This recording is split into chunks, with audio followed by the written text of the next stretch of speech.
You are Locked On Texans Postcast, part of Locked On Sports Houston on the Locked On Podcast Network. Your team every day. And today ends the regular season for the Houston Texans as they get to the double-digit win mark for the second consecutive season by beating the Tennessee Titans today in a win with the backups in after the first drive. It is the Locked On Texans Postcast this afternoon for the final regular season game. At least one playoff game ahead of us, hopefully more. I am Michael Connor. He is former Houston Texans lineman Wade Smith.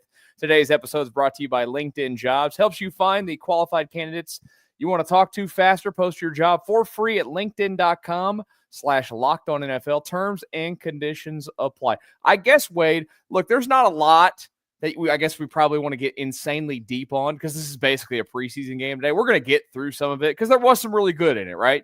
You know, whether it's Dameon Pierce, the first drive for the offense when they went out there and they did their thing. We're going to look a lot ahead to the playoffs and what we think the matchup is going to be. There's two possibilities for the Texans still, but I think that we're all probably going to be on the same page as to who it's going to be they're going to play next week. But first of all, you and I were just talking before we started. Thank you for wearing the blue. I am a person that has no history really of the Houston Oilers because they were gone when I was like 6 or 7 years old. I didn't really remember much of them. It's the second time we've seen this, and it's going to be the same thing every time. It is so stupid that they wear the Houston Oilers uniforms. I don't really even care that they're allowed to keep the history of the Oilers. Keep it. Fine, whatever. But the fact that they wear the Oilers uniforms it really irks me. And it really irked me today. And it was really nice watching the Texans beat them at their place with those uniforms on again. Yeah, man. There was some fries wearing the colors today, so I had to make sure I put the colors on and represent them for real. You know I don't like the Titans. I've never liked the Titans, so it's always a good feeling. It's a great day when you beat up on that team up there in Nashville. And that's what the Texans did today, man. They handled their business. And the crazy part about it is they always want to wear the colors when they play against us. Like when they play against the Texans, they want to put the colors on. Yep. They 0-2. You need to retire those jerseys against us. Use them when you're playing against somebody else. Maybe it'll help you beat Jacksonville. Maybe it'll help you beat the Colts or somebody like that. But when you put them on against us, it's disrespectful. And so we don't appreciate the disrespect. And so that's why you got your head beat in. It's another reason why. It's not the only reason why, but it's one of the reasons why you got your head beat in today. And it was fun to see. It was fun to see the Texans offense go out there. First drive of the game. C.J. Stroud, 6 for 6. Touchdown pass to Nico Collins. Ran the ball well. Joe Mixon. It was exactly what you wanted to see out of the Texans offense. The defense got a 3-and-out right after that. It was the way you want to start the ball game. And then they just proceeded on methodically beating up on the Tennessee Titans, the fraudulent Houston Oilers. With those, and the jerseys look so good. That's part of the reason why it bothers you so much. Yeah, because they're the best. They're the best throwbacks in the sport. They are. I have a hard time arguing with that. Like that. I mean, they just clean, and I tend to wear this color a lot. So I understand why they want to wear it, but it's just disrespectful that you want to wear it against us. You go ahead and catch these L's. But hey, man, there's a lot of good stuff out there. Dameon Pierce came out there and had a dominant performance, 92-yard run. Now, let me ask you this. Mm-hmm. Did you think he was going to get caught when he probably had like 10 yards to go? Did you think he was going to get hawked down? Absolutely. He looked like he was – I mean, look, he doesn't play all the time. I mean, I'm not saying he's in bad shape. He's not in bad shape. You have to be in great shape to be an NFL player throughout the season. Right. I guess that there's just that you have to run 92 yards, and there's not been a lot of long runs for him this year, and the adrenaline of it. I thought he was going to get caught. You? I thought he was going to get caught, but I was yelling at the TV. I wasn't yelling at the TV. A lot of times when guys break long runs, I'm like, score, score, score.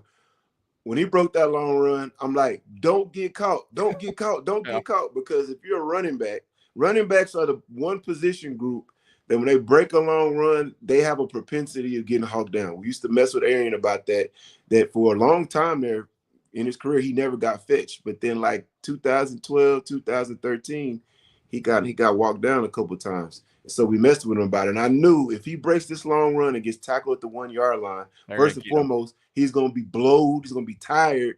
He's not going to get the touchdown. And he's got to hear from all of his teammates about how he got walked down by some DB. So I was very happy for Dameon Pierce that he was able to make it to the end zone, score that touchdown. 92 yards, man. Yeah. Beautifully run play.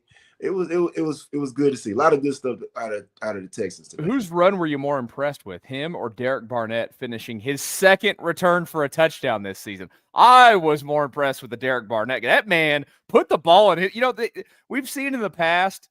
Were you on the team when? No, you were gone at that point, right? When they ran the stupid. Yeah. They ran the stupid J.J. Watt, Vince Wilfork. Oh yeah, no, I was watching that on TV. Yeah. Okay, if you're gonna put. Yeah, that was so bad. Which, by the way, I did want to shout out J.J. Watt today. I did appreciate his pettiness on TV about the Oilers uniforms. He understands. He understands the hate for the Titans. He understands. He absolutely does. Thoroughly. But that Derek Barnett run, that was awesome. That was fan. He just put the ball in his hand, and he at one point one-handed it. You weren't going to rip that thing from him. He was going to score. No, first and foremost, he makes the play. Okay, the guy fumbles the ball. He gives a guy forearm shiver, knocks him down, threw him out the club. His shoes weren't the right kind of shoes, so he threw him out the club.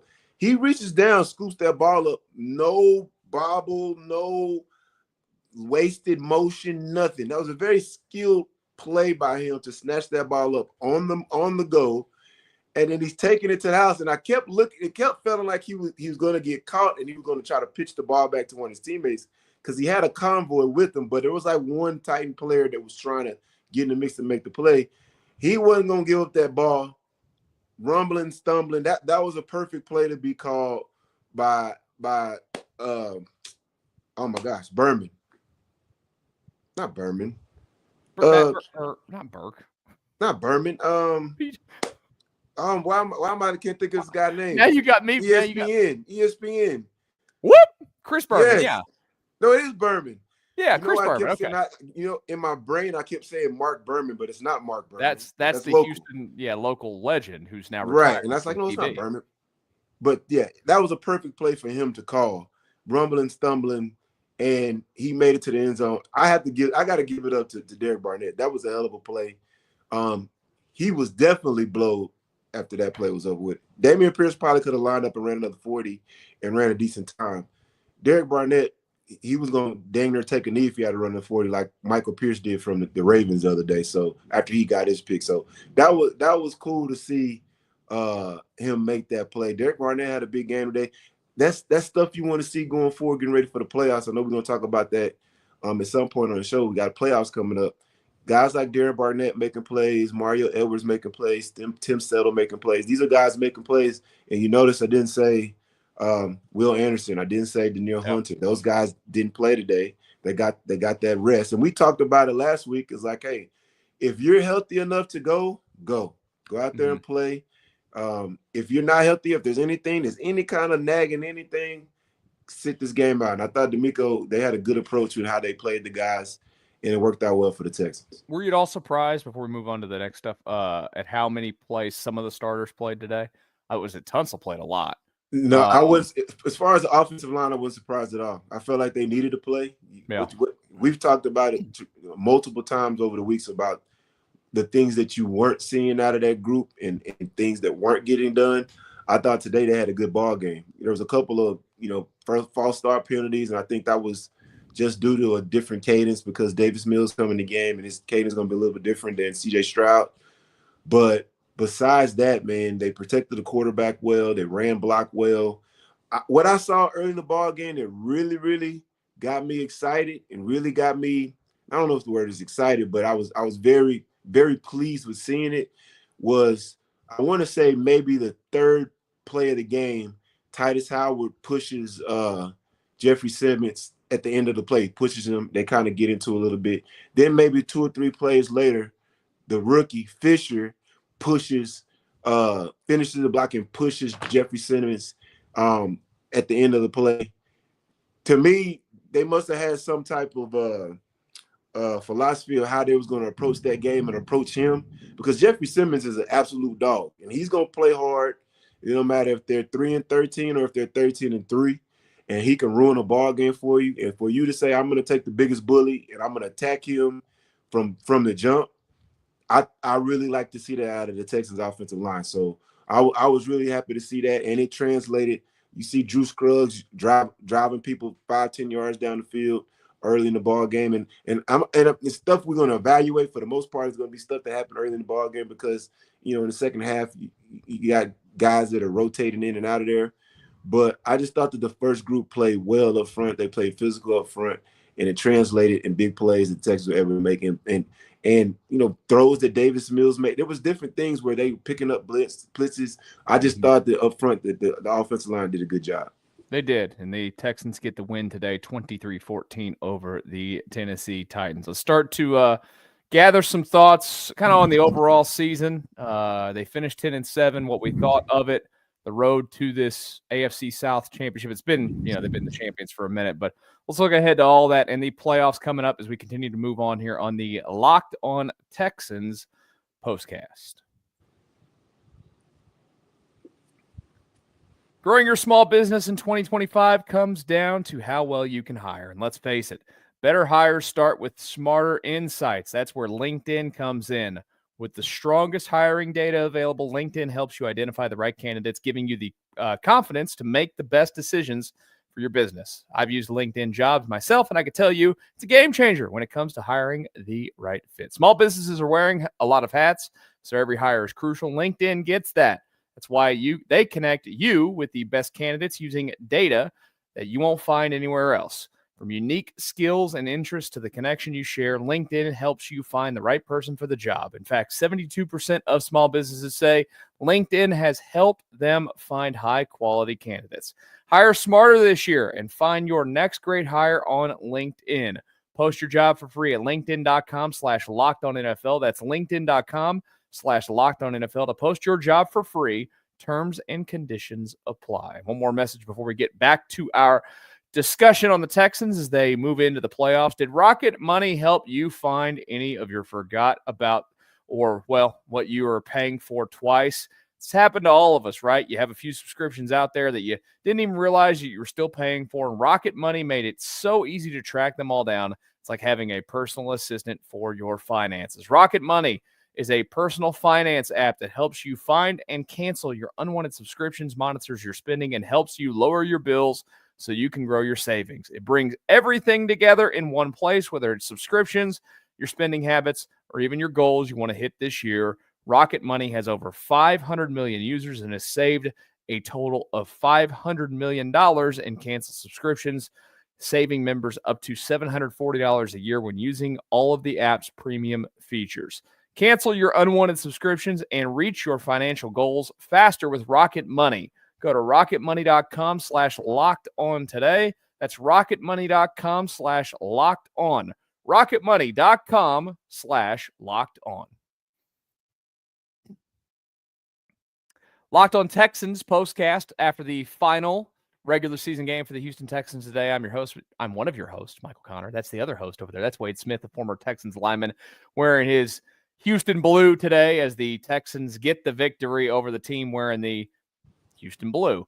Congratulations to them. They get to 10-7. The Titans, by the way, secure the number 1 pick in the NFL draft with the loss today, and the New England Patriots getting the win.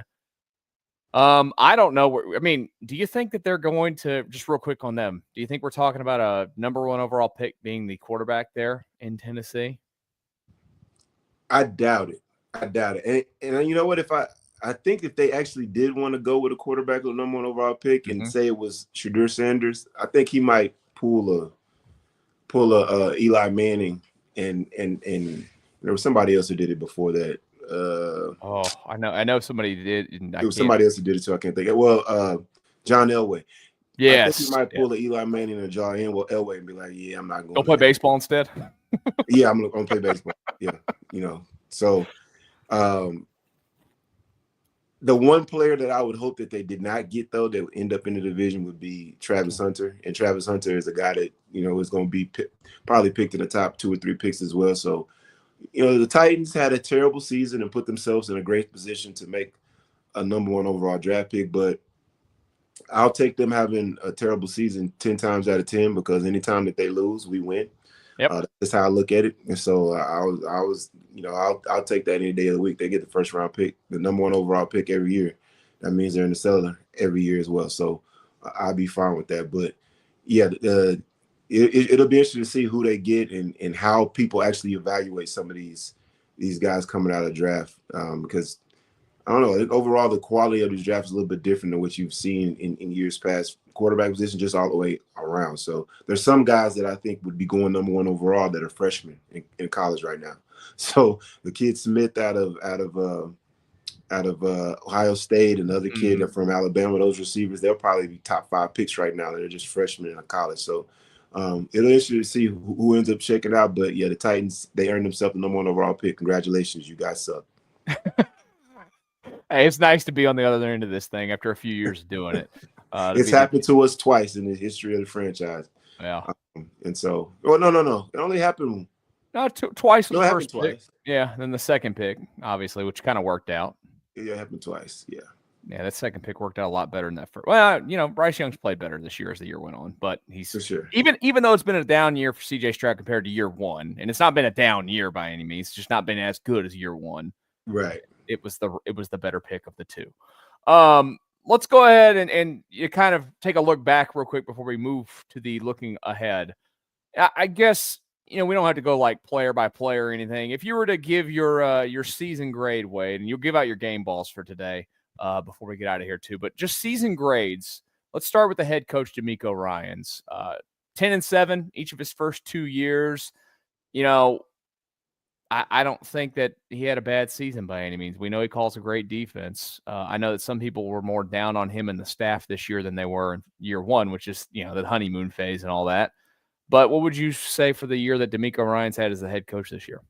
I would say it's kind of tough because the first year I would say was an A+ year. Yeah. And so when you follow that up with the expectations that were coming into the season, people are talking about the Texans being Super Bowl contenders.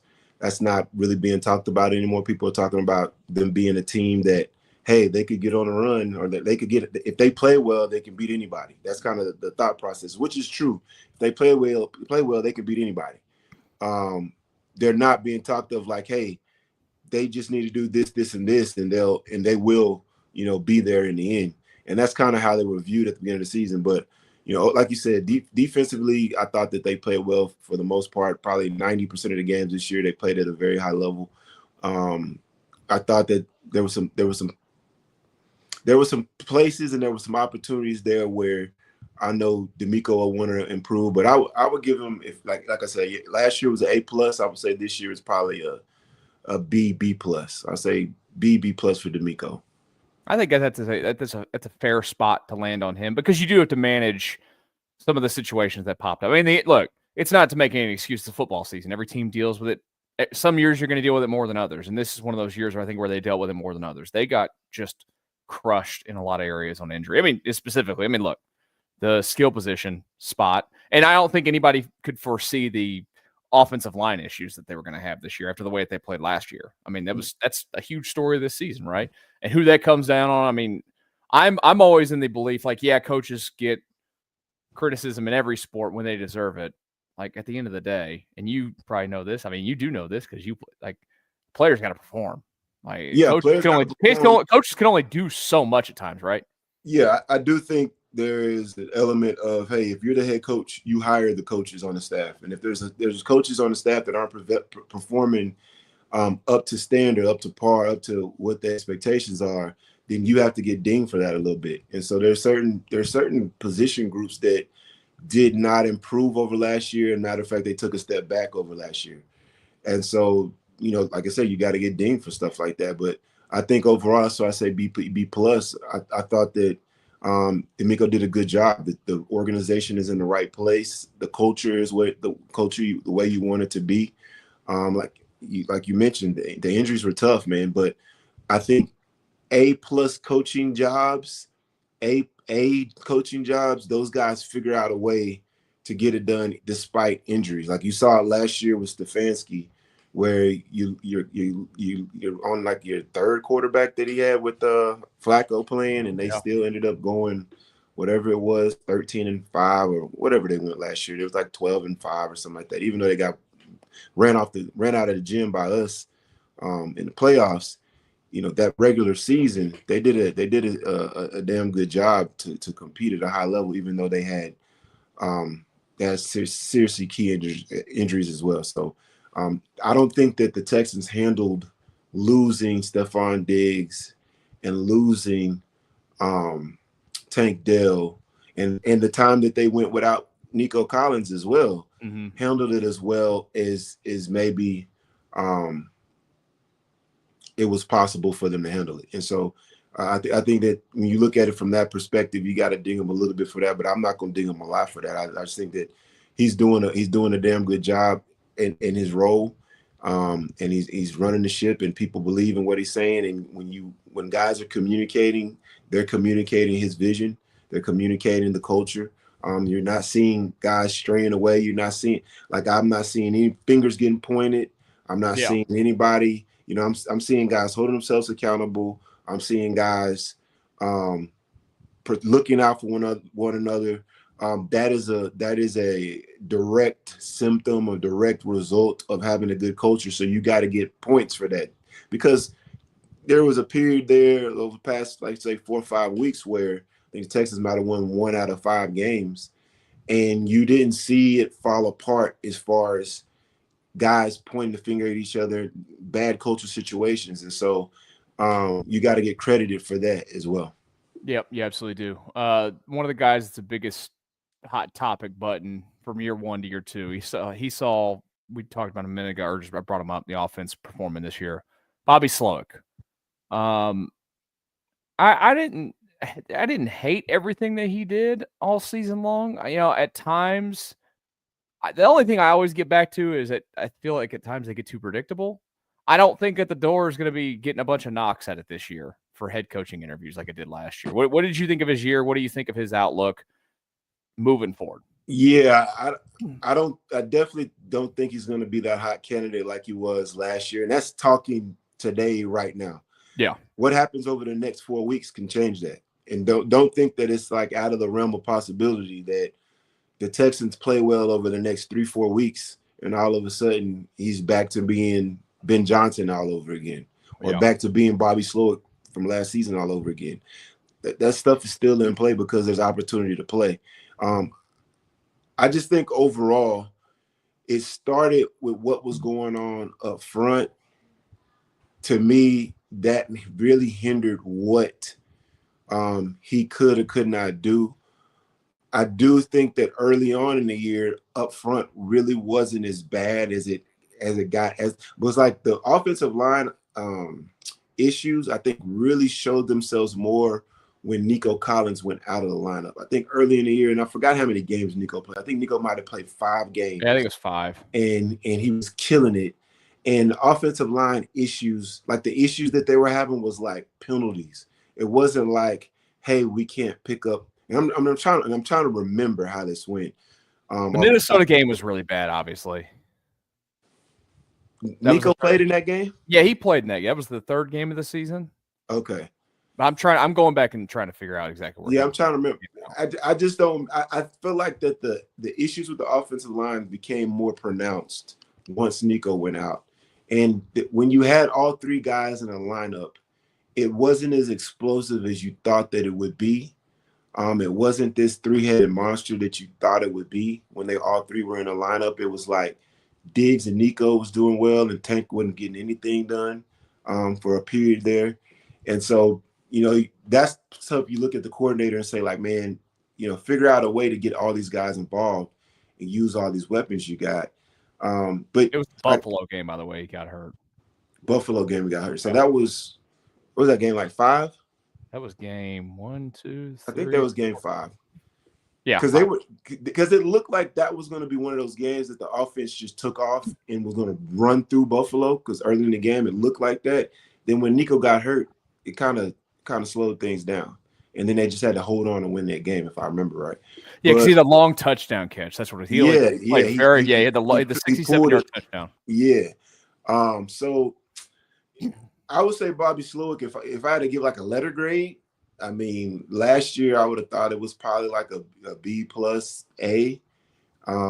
This year is probably like a C plus. You know what I mean? And I think a lot of people would probably say he deserves an F. He deserves a D minus. Oh yeah, don't read social media. They all want to fire. He's running the ball on first and second down, and it's so predictable and like, you know, these plays are not terribly called plays, in my opinion. I think that there's opportunities there, as with anything, there's some decisions that get made. I remember the play where they did like they did a special play going into the red zone. It was like, what are we doing here? There was a couple of times we were like, come on, Bobby, what you doing, man? But for the most part, I just thought he was not regular, but he was just like any of the other offensive coordinators that you see in this league that run this particular scheme.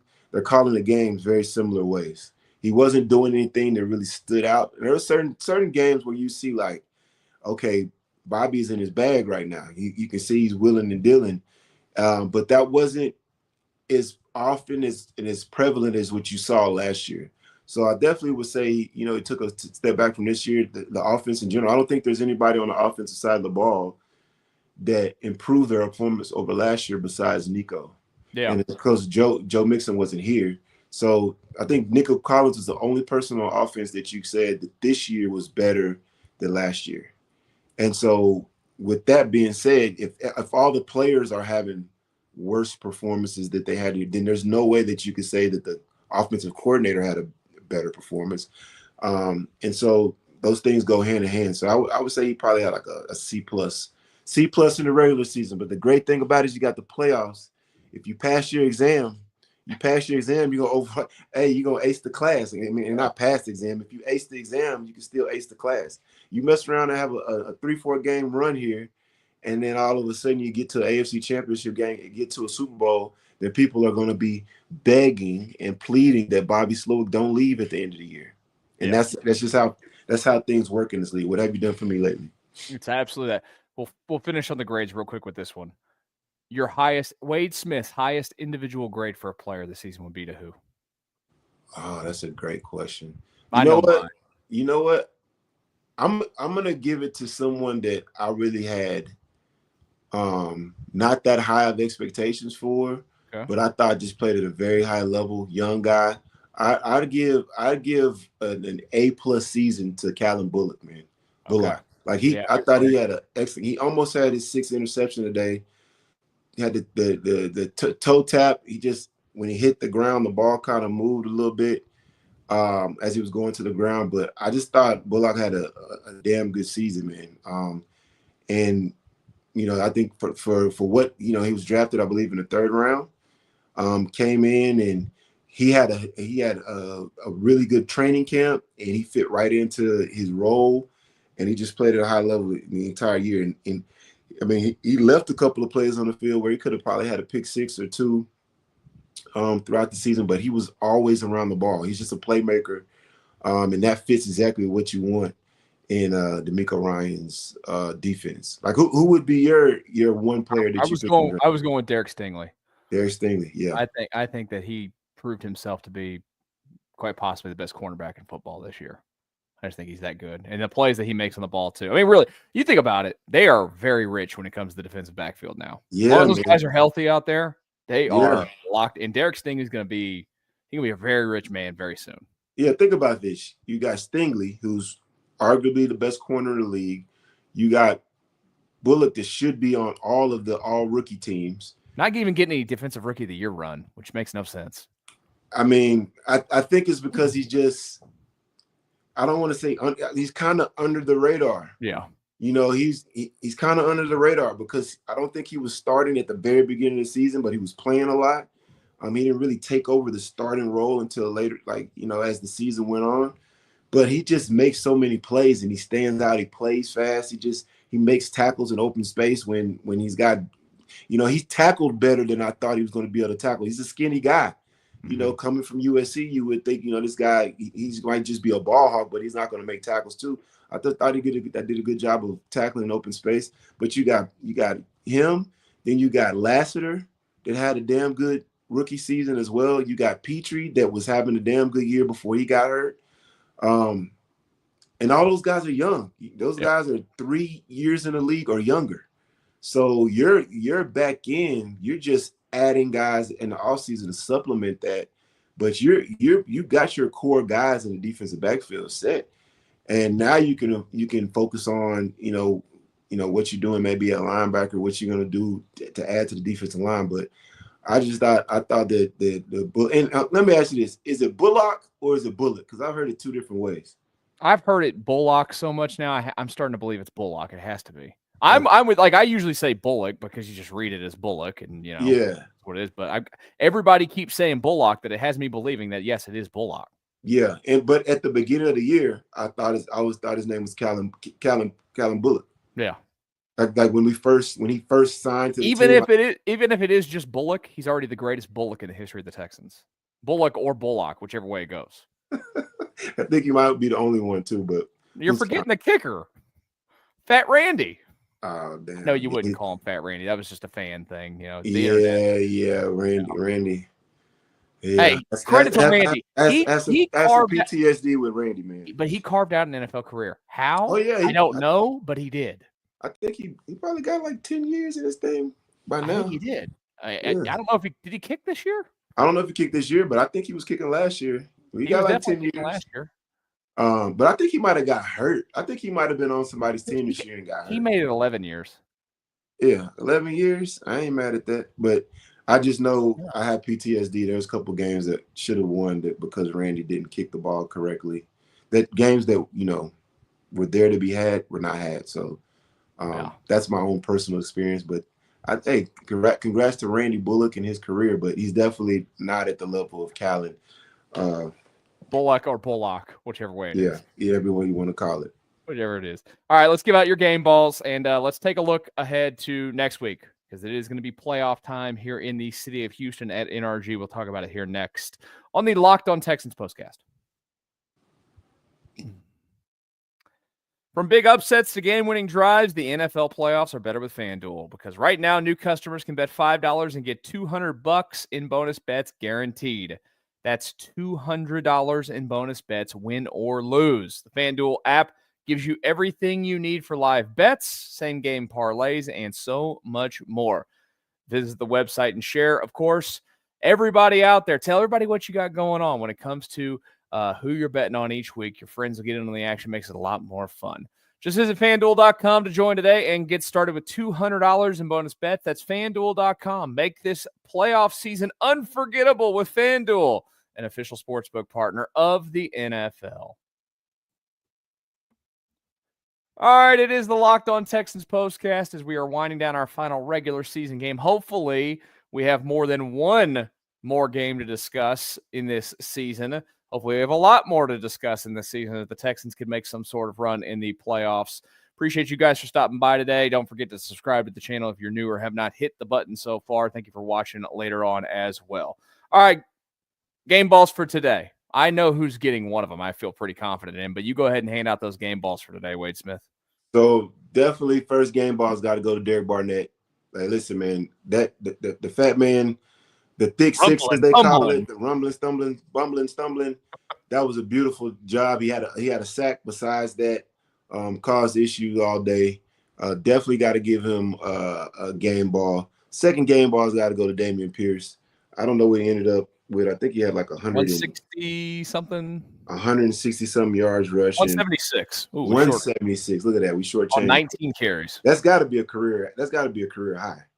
Yeah, I believe it is. Great game by Dameon Pierce. Had a 92-yard touchdown run. Didn't get caught. That was definitely deserves a game ball for that. And my third game ball goes to the city of Houston. Listen, we went up there and beat those frauds in their building wearing our clothes. Shout out to the city of Houston. It was a beautiful day to be a Houstonian, to represent the Houston Texans, and to get another W against the Tennessee Titans. Kick rocks, take off the jerseys. If you're going to wear them, don't wear them against us because you're going to lose. The evidence shows that. Bye-bye. 3 game balls. Damian Pierce, Derek Barnett, City of Houston. I think my favorite thing to come from doing these shows with you this year is to really get a grasp for how much you don't like the Tennessee Titans. Can't stand them. I can't either. Can't stand them. Cannot stand them either. I couldn't stand it. I don't think it's as prevalent anymore. I don't really listen to the radio anymore now that I'm out of radio. I just, it is what it is. Yeah. I couldn't stand all the people that would call in and I love the Titans. I want to talk about how did you stay with them? They left you. I never understood that. They left you. They picked up and left, and you wanted to stay a fan of that franchise. It just never made sense to me. Yeah. My hate for I didn't really have hate for them for that reason. My hate for them is more just, hey, like when we played against them, it was definitely a rivalry.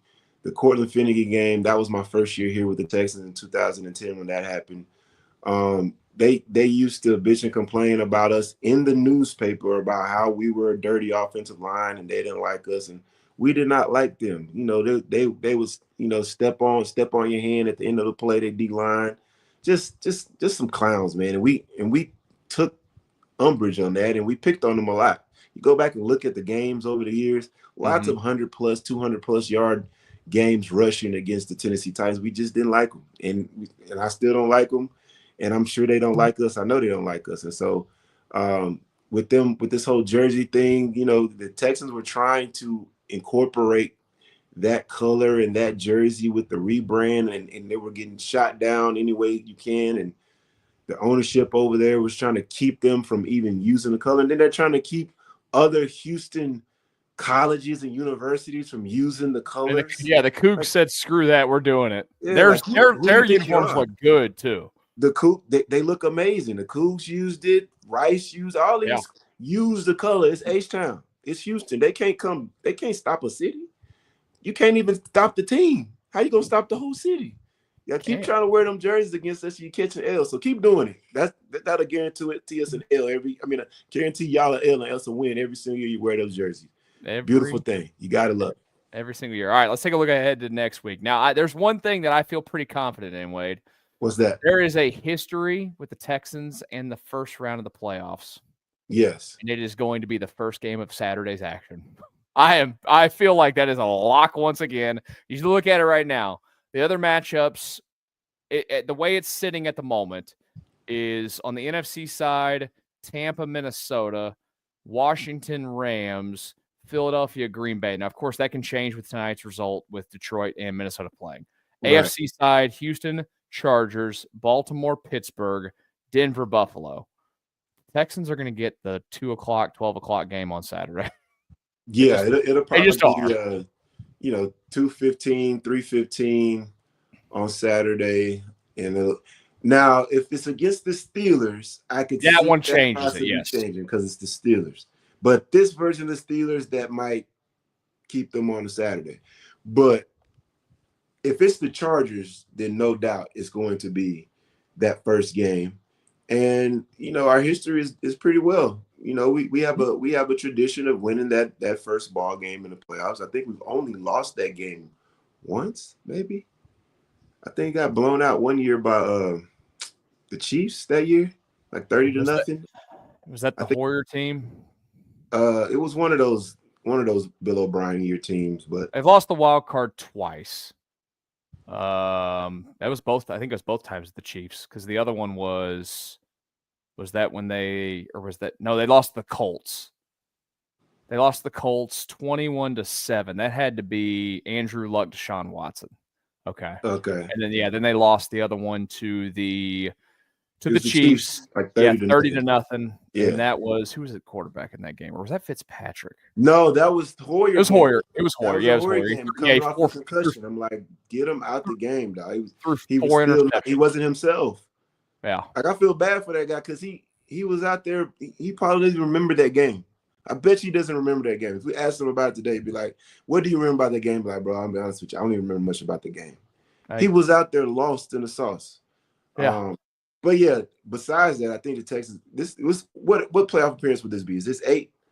1, 2, 3, or 4, 9? 5, 6, 7. This would be 8.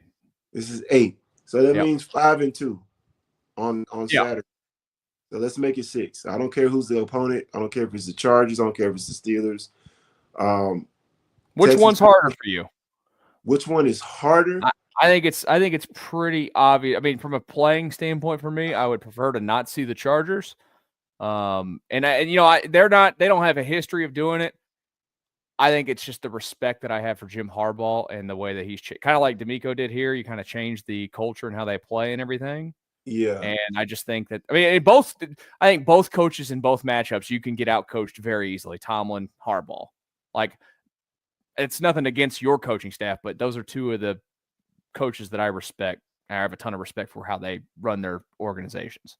I think it depends on what side of the ball we're talking. If it's offensively, who is going to be a tougher opponent? I think the Steelers are going to be a tougher opponent.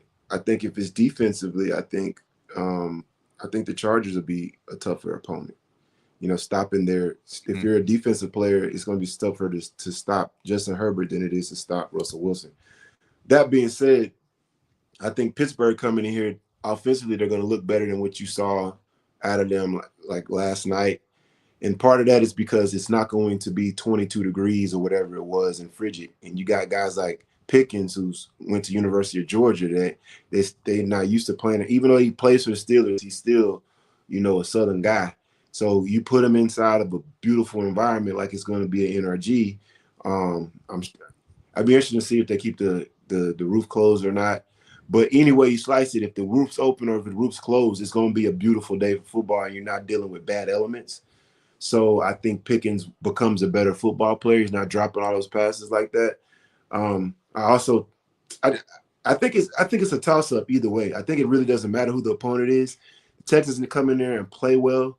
I think the Texans play aggressive on offense and play aggressive on defense. And the special teams just make a play and hold serve, make a play or two and then hold serve. Besides that, I think the Texans will come out with a W. I don't care who the opponent is. Right now, like we mentioned, it would be the Chargers. They just need to win today to secure that. As we do this show, Chargers are they're about 4 some odd minutes left in the first quarter. They're still in a scoreless game against the Raiders. So a lot of football left there, but we'll see. I mean, I'm pretty confident that they're going to beat the Raiders today. I was hoping that the Bengals could backdoor their way into the playoffs, but it's not looking good for them right now. The Denver Broncos are winning. You see the line on that game, by the way? No, what is it? Or what was it? The Broncos were 10.5-point favorites. Now, I know that the Chiefs sat everybody, and Carson Wentz is playing quarterback today. But Yeah. It was a 10. I was like, man, even so, a 10.5-point line, that's a lot. I mean, you got to think about it. They're playing the Chiefs preseason roster. Yeah. So it's not like when you're in college football and you're playing against the third team of Alabama 3 years ago. Not this year's Alabama, but 3 years ago Alabama. You're playing against the third team, and all those guys are going to be All-Americans in a year or two. It's not that. The teams don't have depth to that degree at the NFL level. So the Denver Broncos have everything to play for. The Chiefs have nothing to play for. Nothing. Literally. So it's looking like Denver is going to win this game because they're up 14-0 right now. The Bengals, they did everything they needed to happen for them happen up until this point. But I do think the Jets are going to probably beat the Dolphins, but I think where they're going to fall short is Kansas City is not going to come through for them, and Denver's going to be in the playoffs. Well, currently, the Dolphins are up 3-0 over the Jets about halfway through the first. So it's going to be interesting to see the game that, as we kind of wrap things up here, the game that I'm most excited to watch this weekend, obviously, like everybody else, the Sunday night game, Minnesota and Detroit. And I find myself, it's the underdog thing, right? And I just love Dan Campbell. Who doesn't love listening to Is he still an underdog? I mean, it's the underdog from the standpoint of the Detroit Lions franchise, right? Like, they've never been this good, I guess. Like, I'm rooting for them to, take that final leap, I guess. I think it's a cool story. Eventually, just like the Chiefs, like everybody else, they stay a juggernaut. Like, everybody's going to hate them eventually. But right now, I still think they're in that cool era, where people are still kind of like, oh, go Detroit. It's so cool. I've never been there. I've heard it's a dump of a city, but, Both of them, I tell you what, I like what both organizations have done. Minnesota has made it to the promised land and not finished the job multiple times over the career, over the franchise history, but they're still a team that's trying to get over that hump. But both offenses, I just like what both of them do. They both have a tremendous amount of skilled players, and they'll hit you in the mouth as far as the offensive line. I just like philosophically the way that they do things. So I'm looking forward to seeing that game too. Give me the Lions though. Just give me the Lions. I think, and to me, the Lions are going to be the team that shows up at the doorstep on Super Bowl Sunday in New Orleans, and they're going to have what's the kid name from Michigan? Aiden Hutchinson will be back by it. I think somebody's going to miraculously get himself back ready to play in that Super Bowl game. And the question is who are they going to be playing against? And I think in the AFC it's more of a toss-up. I think the Lions, to me, the Lions at home, I like that better than maybe if you have the Lions at home against the Philadelphia Eagles.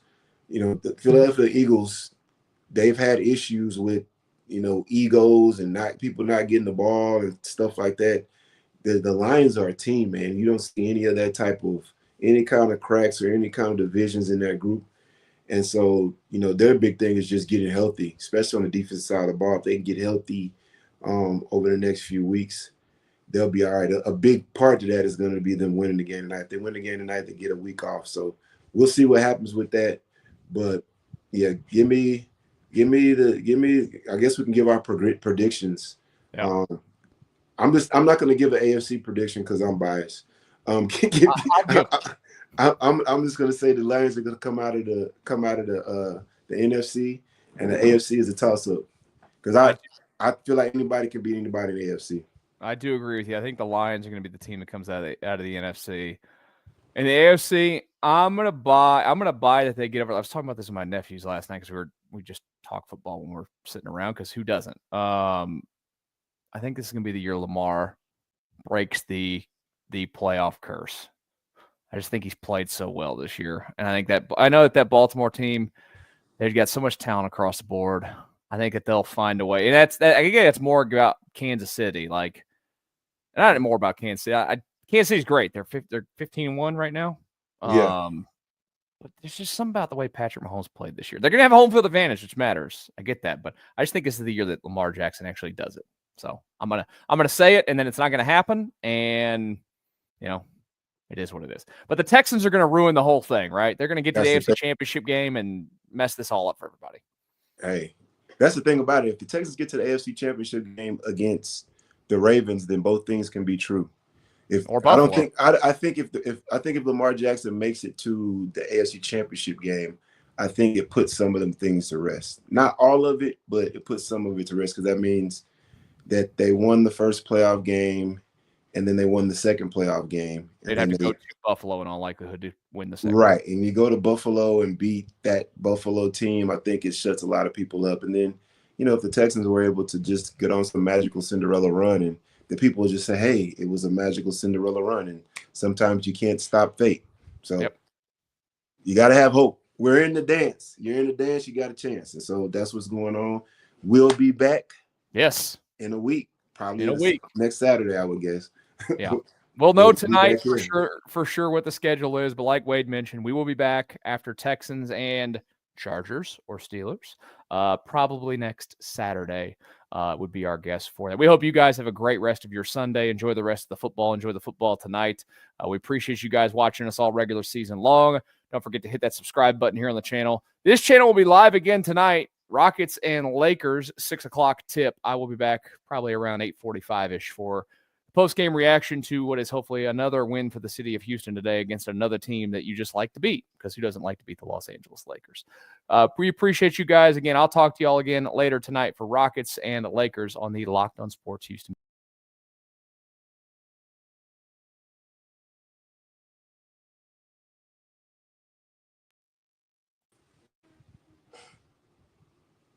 All right, sir.